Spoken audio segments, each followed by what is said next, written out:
ಸಿಬ್ಬಂದಿ ಮತ್ತು ಆಡಳಿತ ಸುಧಾರಣಾ ಇಲಾಖೆ 2017-18ನೇ ಸಾಲಿಗೆ ಗೆಜೆಟೆಡ್ ಪ್ರೊಬೇಷನರಿ ನೇಮಕಾತಿ ಪರೀಕ್ಷೆಗೆ ಅರ್ಜಿಯನ್ನು ಸಲ್ಲಿಸಿದ್ರು. 20-24ನೇ ಸಾಲಿನ ಗೆಜೆಟೆಡ್ ಪ್ರೊಬೇಷನರ್ ಪರೀಕ್ಷೆಗೆ ಅರ್ಜಿ ಸಲ್ಲಿಸೋದಕ್ಕಾಗಿ ಒಂದು ಬಾರಿಗೆ ವಯೋಮಿತಿ ನಿರ್ಬಂಧವನ್ನು ಸಡಿಲಿಸಿ ಹೆಚ್ಚುವರಿ ವಿಶೇಷ ಅವಕಾಶವನ್ನು ನೀಡಲು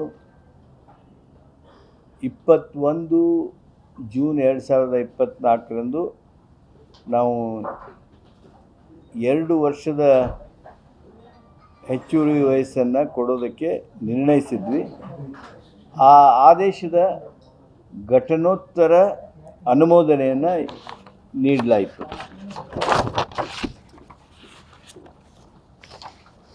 ವಾಣಿಜ್ಯ ಮತ್ತು ಕೈಗಾರಿಕಾ ಇಲಾಖೆಯವರು KIADB ಧಾರವಾಡ ಗಾಮನಗಟ್ಟಿ ಪ್ರದೇಶದೊಳಗೆ ಕೈಗಾರಿಕಾ ಪ್ರದೇಶದೊಳಗಿದ್ದಂಥ 2.64 ಎಕರೆ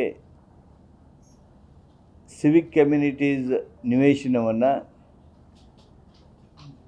ಲೋಕ್ ಶಿಕ್ಷಣ ಟ್ರಸ್ಟ್ರವರಿಗೆ ಹಂಚಿಕೆ ಮಾಡೋದಕ್ಕೆ ಕ್ಯಾಬಿನೆಟ್ ತನ್ನ ಅನುಮೋದನೆಯನ್ನು ನೀಡಿತು.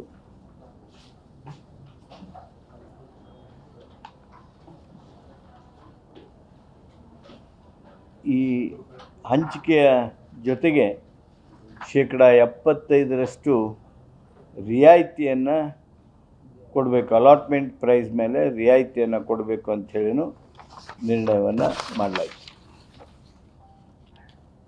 ಇನ್ನೊಂದು, ಈ ವಿದ್ಯುನ್ಮಾನ ಮಾಹಿತಿ ತಂತ್ರಜ್ಞಾನ, ಜೈವಿಕ ತಂತ್ರಜ್ಞಾನ ಹಾಗೂ ವಿಜ್ಞಾನ ಮತ್ತು ತಂತ್ರಜ್ಞಾನ ಇಲಾಖೆಯವರು ಅನಿಮೇಷನ್ ವಿಜುವಲ್ ಎಫೆಕ್ಟ್ 2.0 ಉತ್ಕೃಷ್ಟತಾ ಕೇಂದ್ರವನ್ನು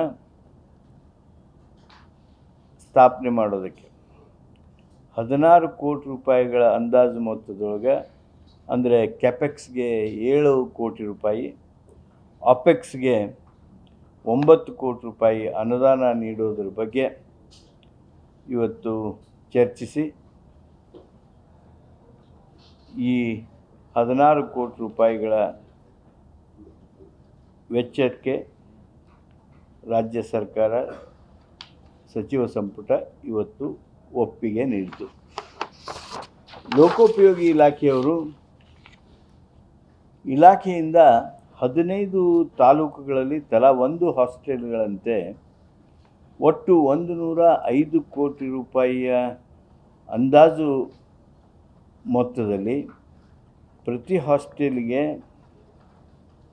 7 ಕೋಟಿ ರೂಪಾಯಿಗಳ ವೆಚ್ಚದಿಂದ ನಿರ್ಮಾಣ ಮಾಡಲು ಆಡಳಿತಾತ್ಮಕ ಅನುಮೋದನೆಗೆ ಪ್ರಸ್ತಾವನೆ ಇತ್ತು. ಈ ಯೋಜನೆಯನ್ನು ಅನುಷ್ಠಾನಗೊಳಿಸಲು ಆಡಳಿತಾತ್ಮಕ ಅನುಮೋದನೆ ಸಚಿವ ಸಂಪುಟ ನೀಡಿದೆ.